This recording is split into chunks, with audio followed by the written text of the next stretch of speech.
이번에는 소장이라는 것을 준비해 봤습니다.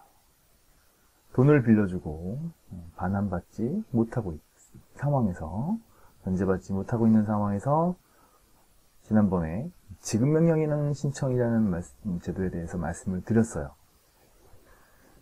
지급명령을 신청하는 경우에는 보통 상대방이 이의하지 않으면 확정이 되지만, 이의하는 경우에는 본안재판으로 넘어간다고 제가 말씀을 드렸죠. 그렇다면 상대방이 이의할 것이 뻔한 경우라면, 예를 들어서 돈을 돌려달라고 요청을 했더니 난 돈 빌린 적이 없다 한다든가, 아니면 야, 그건 돈을 빌린 게 아니라 너가 어느 사업하는데 투자한 거잖아, 이런 등등등의 이유를 대면서 반환하지 않고 있다면, 내가 지급명령 신청을 했을 때 이의할 것이 거의 확실시되기 때문에 굳이 시간을 허비하면서 지급명령 신청 절차를 할 필요는 없겠죠. 다만 혹시 모르기 때문에 지급명령이라는 절차를 통해서 결과를 보고서 본안재판으로 가도 관계는 없습니다. 어찌 되었든 직접 소장을 제출해서 소송을 제기하는 방법이 있으니 이에 대해서 한번 살펴볼까 합니다. 제가 준비한 부분은 그래서 소장이라는 내용으로 작성을 해보았어요. 내용을 보면 우선 이렇게 그 표지에 소장이라고 작성이 되어 있고, 그 다음에 그 법원에 납부해야 되는 인지액과 손달료와 관련해서 어떻게 산출되는지에 대한 부분을 좀 설명을 해놨고요. 그 다음에 소장 원고 피고, 그 다음에 청구 취지, 청구 원인, 입증 방법, 첨부 서류, 이런 것에 대해서 준비를 해봤습니다. 우선 차근차근 한번 보도록 할게요. 우선 소장이라는 그 내용이 되어 있네요. 원고 홍길동, 피고 이몽룡. 돈을 빌려준 사람이 원고가 되는 겁니다. 돈을 빌려간 사람이 피고가 되겠죠. 자, 돈을 빌려주는 돈은 대여금이니까 대여금을 받겠다, 반환받겠다라는 목적으로 대여금 청구의 소라고 이렇게 기재를 했습니다. 소가금 10,000만 원, 첩부할 인지액 5만 원, 첩부한 인지액 5만 원, 송달료 94,000원이라고 되어 있네요. 자, 어느 법원에 제출하냐? 대전지방법원 천안지원이라고 되어 있어요. 원고 또는 피고의 주소일 텐데, 그러면 원고의 주소지가 충남 천안시이기 때문에 대전지방법원 천안지원으로 이렇게 기재를 했습니다. 이렇게 기재를 한 이유는 보통 피고의 주소지는 무조건 관할이 되지만 지참채무, 즉 돈을 빌려주었을 때는 돈을 빌려간 사람이 돈을 가지고 와서 원고한테 주어야 되기 때문에 이와 같은 지참채무인 경우에는 원고의 주소지에도 관할이 있어요. 그래서 굳이 피고의 주소지인 서울까지 가서 재판을 할 게 아니라 원고의 주소지인 천안에서 재판을 하는 게 더 원고가 유리하겠죠. 그와 같은 이유로 대전지방법원 천안지원, 즉 원고의 주소지 관할 법원에 제출을 하는 겁니다. 자, 다음 내용으로 보면 1,000만 원이면 빌려준 돈이 1,000만 원이기 때문에 소송 목적의 값은 1,000만 원이 되는 거겠죠. 자, 인지액 어떻게 5만 원이 나왔냐? 자, 1,000만 원에다가 만분의 45를 곱하고 거기에 5천 원을 더한 값이 5만 원이기 때문에 인지액은 5만 원이 되는 거예요. 제가 파란색으로 기재를 또 해놨는데, 인지액, 소가가 소송 목적의 값 또는 소가라고 합니다. 이 소송 목적의 값이 1,000만 원 미만인 경우에는 만분의 50을 곱하고, 1,000만 원 이상 1억 원 미만인 경우에는 만분의 45를 곱한 뒤에 5천 원을 더하고, 1억 원 이상 10억 원 미만인 경우에는 만분의 40을 곱하고 거기에 5만 5천 원을 더합니다. 또 10억 원 이상인 경우에는 만분의 35를 곱하고 거기에 55만 5천 원을 더한 값이 인지액이 되는 거예요. 1,000만 원 미만이어서 그 산출된 인지액이 1,000만 원이 안 되는 경우에는 1,000원이 안 되는 경우에는 그 1,000원을 기본값으로 해서 인지액을 납부하도록 하는 겁니다. 송달료는 지금 94,000원이라는 돈이 계산이 되었는데, 현재 2009년 3월 현재 한 통당 4,700원의 송달료가 발생을 하고, 당사자가 2명이기 때문에 2명을 곱하고 그 뒤에 10회분이라는 것을 예납을 하는 거예요. 남는 돈은 당연히 반환을 해줍니다, 법원에서. 그리고 이 10회분이라는 거는 소액사건, 금액이 3천만 원 미만인 경우, 이하인 경우에 이런 사건에 대한 소액사건이라 하는데, 이때는 10회분을 납부하고, 단독사건이나 합의부 사건, 단독사건은 소송 목적의 값이 2억 원 이하인 경우, 그 다음에 2억 원이 넘는 경우에는 합의사건이라 해서 재판장이 3명이, 판사가 3명의 합의부로 이렇게 구성이 됩니다. 자, 이와 같은 경우에는 15회분을 납부하도록 하고 있어요. 자, 본론으로 들어가면, 소장이라는 내용으로, 보시죠. 소장이라는 내용으로 원고 피고의 인적사항을 기재를 하도록 합니다. 그리고 대여금 청구 회소, 청구 취지를 기재하도록 하고 있는데, 소장의 내용을 보면, 이름, 그 다음에 주민등록번호를 기재하도록 하고 있고요. 그 다음에 주소지, 그 다음에 연락처 받을 수 있는 휴대폰 번호를 이렇게 기재하였습니다. 보통 기재할 때는, 서울시라든가 광역시 같은 경우에는 그냥, 서울, 제가 서울시라고 표시했는데 그냥 서울이라고 해도 관계는 없어요. 그리고 기타 도시 같은 경우에는 도의 명칭은 뺍니다. 빼고 천안시라고 이렇게 기재를 한다는 것이죠. 다시 말씀드렸지만 서울시는 서울이라고 서울 서초구 이렇게 표현하는 게 일반적입니다. 시는 굳이 기재하지 않아도 돼요. 이건 제가 오타한 겁니다. 자, 다음으로 대여금 청구의 소홀하는 내용을 목적을 기재하고 소송이 어떤 내용인지 기재를 하고 청구 취지란을 그러니까 피고는 원고에게 금 1,000만 원 및 이에 대하여 2019년 1월 1일부터 이 사건 소장 부분 송달일까지 연 5%, 그 다음 날부터 다 갚는 날까지 연 15%의 각 비율에 의한 금원을 지급하라 라고 기재합니다. 그리고 2. 소송 비용은 피고가 부담한다. 즉, 인지세 손달 유령에 납부한 비용이 발생하겠죠. 그와 같은 돈들은 피고가 부담하라 이런 내용입니다. 그리고 제1항은 가집행할 수 있다. 자, 가집행이라는 것은 1심 재판이 끝난 뒤에 상대방이 변제를 하지 않는다면 1심 재판에 대해 상대방이 항소를 하게 되더라도 이 가집행 선고에 의해서 1,000만 원에 대한 부분을 강제집행을 신청할 수 있다는 그런 내용입니다. 자, 그와 같은 내용으로 판결을 구한다라는 같은 청구 취지를 기재를 했어요. 다음으로 보니까 청구 원인을 기재를 하는데 청구 원인란에는 이렇게 보면 대략 내용이 장황하게 쓰진 않았어요. 보시면 원고와 피고는 동호회 활동을 하면서 알게 된 사이로 1918년 9월경 피고의 요청에 의해 같은 해 12월 31일까지 변제하는 조건으로 하여 원고는 피고에게 1,000만 원을 대여하였습니다.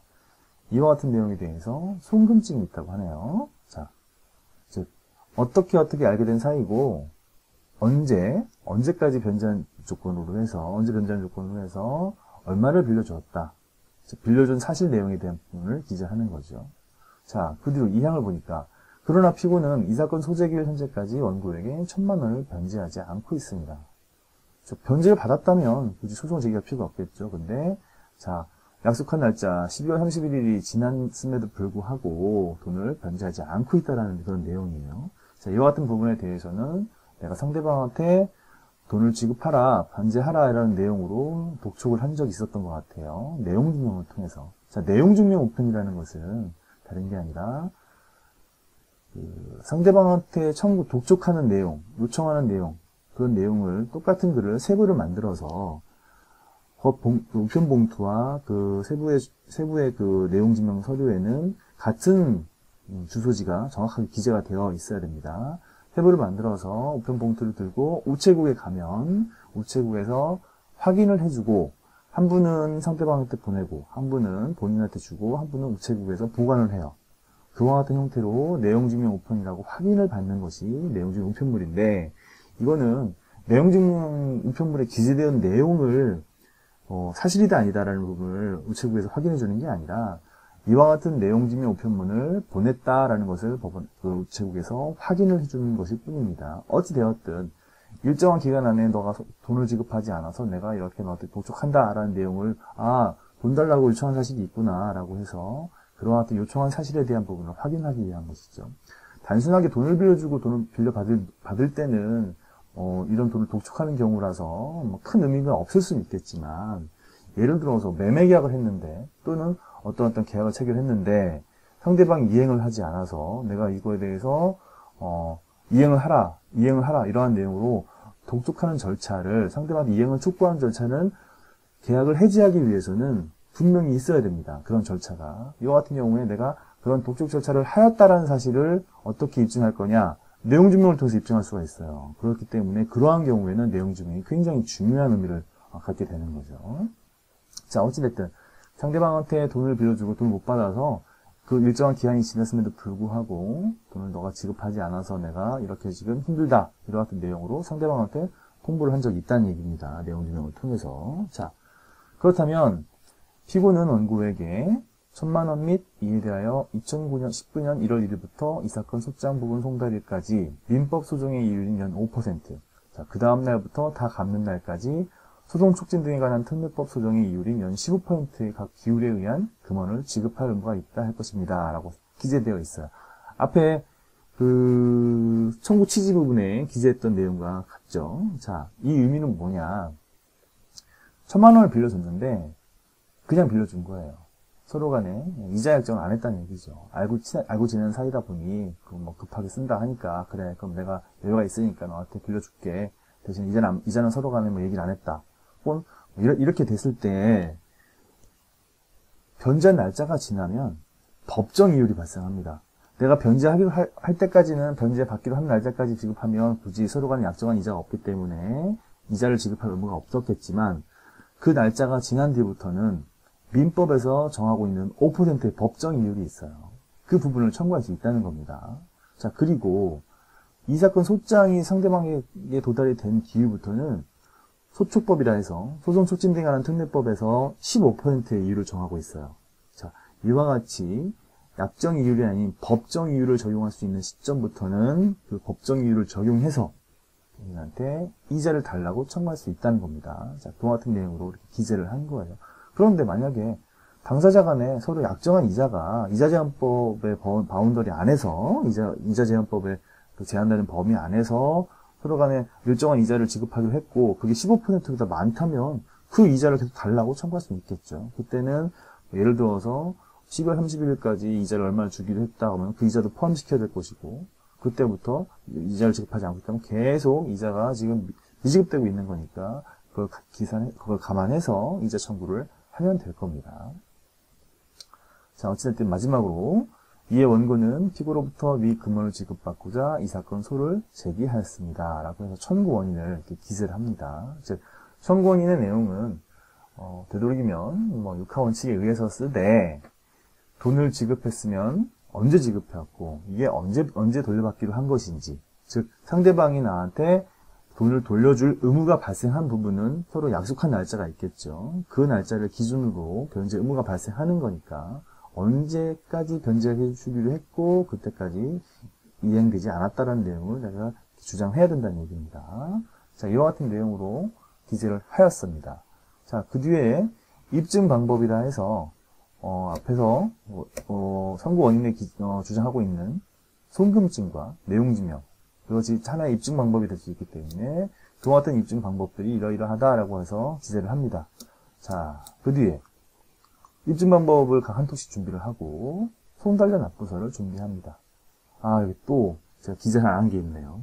자, 이와 같은 소장을 부본을 하나 더 만듭니다.